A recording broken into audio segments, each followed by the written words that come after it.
नमस्कार प्यारे विद्यार्थियों। जैसा कि आपको पता है कि आज है राष्ट्रीय विज्ञान दिवस और आज दिनांक है 28 फरवरी 2021।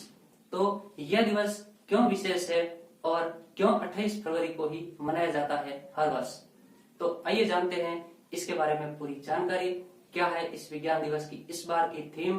क्या है विज्ञान दिवस के उद्देश्य और क्यों मनाया जाता है, और मनाने का कारण जो रमन प्रभाव है उस पर भी हम काफी चर्चा करेंगे। तो देखिए, 28 फरवरी 2021 का विज्ञान दिवस आज मनाया जा रहा है और कई संस्थाओं द्वारा बड़े धूमधाम से मनाया जा रहा है, जिसमें सबसे अधिक सहभागिता है अपने नन्हे वैज्ञानिकों की। यानी जो बाल वैज्ञानिक है उनको आज सम्मानित भी कई जगह किया जा रहा है। वैसे इस बार के कोरोना काल में विद्यालय ओपन नहीं हुए सभी जगह, तो इसमें काफी विसंगतियां रह गई है और इस कारण से कई प्रकार के कार्यक्रम धरे रह गए। लेकिन इस विज्ञान दिवस पर आपको भी ये ठान के रखना है कि ऐसी विकट परिस्थितियां दोबारा न आए। तो इसकी शुरुआत हुई थी आपके 1987 से और उसके बाद में लगातार ये मनाया जा रहा हर वर्ष 28 फरवरी को। जब 1986 को सरकार से किसी संस्था ने निवेदन किया कि क्यों न हमारे देश में राष्ट्रीय विज्ञान दिवस के रूप में और एक वैज्ञानिक की याद में हम इसको मनाएं, तो सरकार द्वारा जब इसको मान्य कर दिया गया और स्वीकार कर लिया गया, उसके बाद में निरंतर ये 1987 से मनाया जा रहा है। अब जानते हैं कि इसमें ये मनाने का कारण क्या है, क्यों हम इसको मना रहे हैं। तो मनाने का कारण है रमन प्रभाव की खोज। रमन ने जब 28 फरवरी 1928 को इसकी खोज की और इसी से उन्हें नोबेल प्राइज मिला 1930 में। तो इस कारण से 28 फरवरी 1928 को की गई खोज की याद में, जो कि चंद्रशेखर वेंकट रमन ने की है,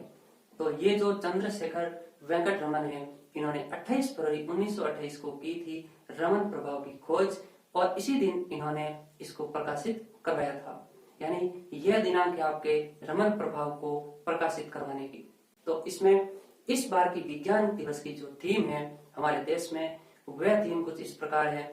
future of science and technology, impact of education, skill and work. तो इससे तात्पर्य ये रहेगा कि भविष्य में किस प्रकार से विज्ञान और तकनीकी को तवज्जो दी जाए और कैसे इसे शिक्षा में, कौशल में और अपने कार्यशैली में इसको लागू किया जाए,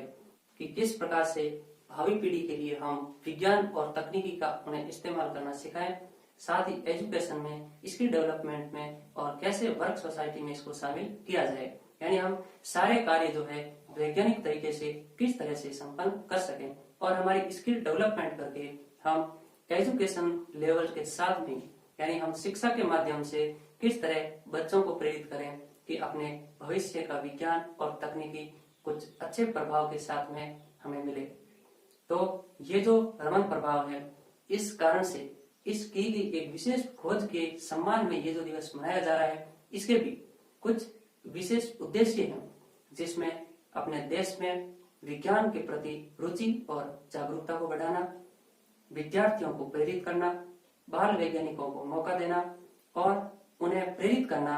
कि किस तरह से हम अपने नए प्रयोगों के माध्यम से या फिर पुराने प्रयोगों में अपने सुधार के माध्यम से तकनीकी को विकसित कर। अगर देखा जाए तो रमन प्रभाव क्या है और किस प्रकार से ये किसी माध्यम में घटित होता है, तो इसे समझने के लिए जो रमन प्रभाव है, जिसको रमन ने स्वयं प्रकाशित करवाया था 28 फरवरी 1928 को, और ये है जब कोई एक वर्णी प्रकाश द्रवों, ठोसों से होकर, द्रव या फिर ठोस कोई भी हो सकता है, द्रवों या ठोसों से होकर गुजरता है, तो उसमें आपतित प्रकाश के साथ अत्यल्प तीव्रता का कुछ अन्य वर्णों का प्रकाश भी हमें देखने को मिलता है। यानी अगर देखा जाए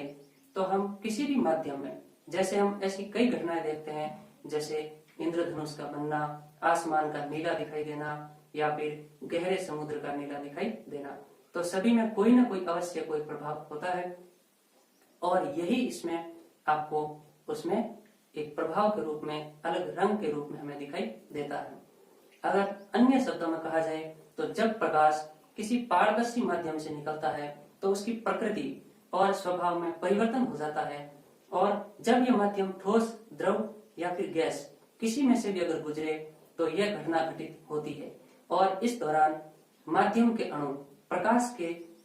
कणों को उच्चित्रा देते हैं या फैला देते हैं। यहाँ पर प्रकाश कणों का या प्रकाश ऊर्जा का तात्पर्य ये है कि उन्हें हम अभी तो वर्तमान में इसको फोटोन कहा जा रहा है, लेकिन जैसा आपने द्वैत प्रकृति के अंदर पढ़ा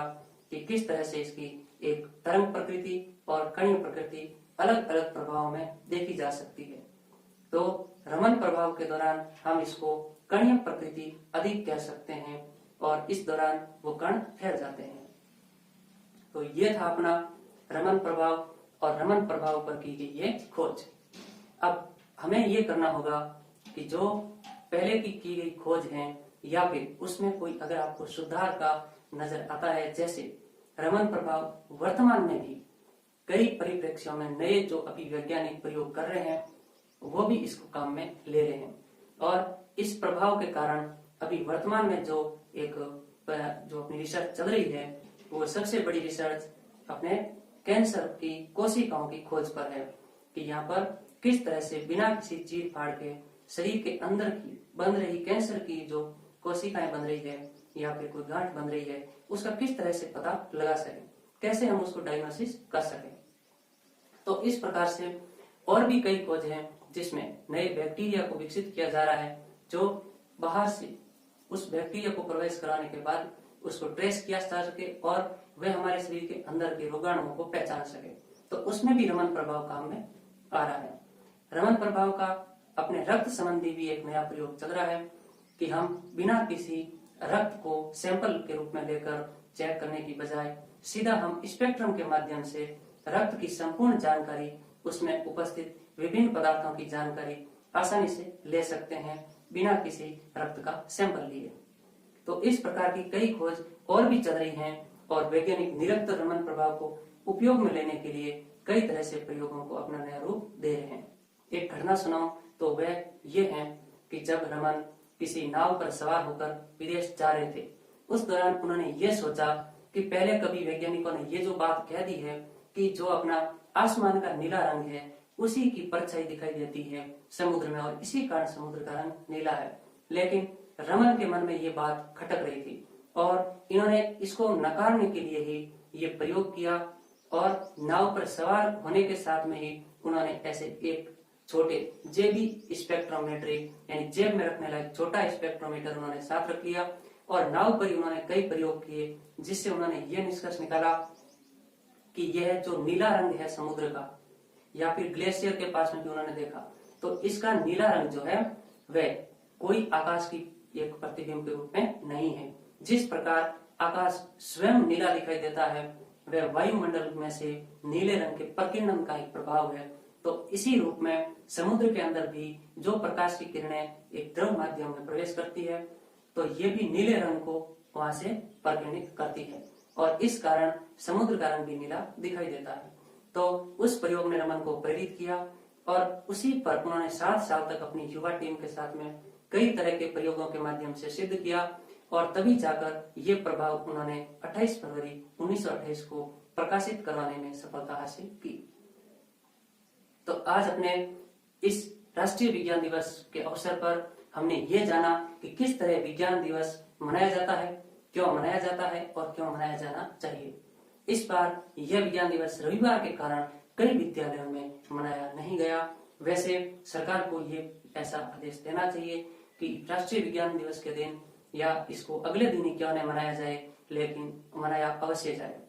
तो ये जिम्मेदारी स्वयं विद्यालयों की होनी चाहिए। उन्हें भी विद्यार्थियों को प्रेरित करके या अपने विज्ञान के शिक्षकों को प्रेरित करके कहना चाहिए कि बच्चों को इस तरह के दिवस के बारे में जागरूक करें और उनको जोड़ें।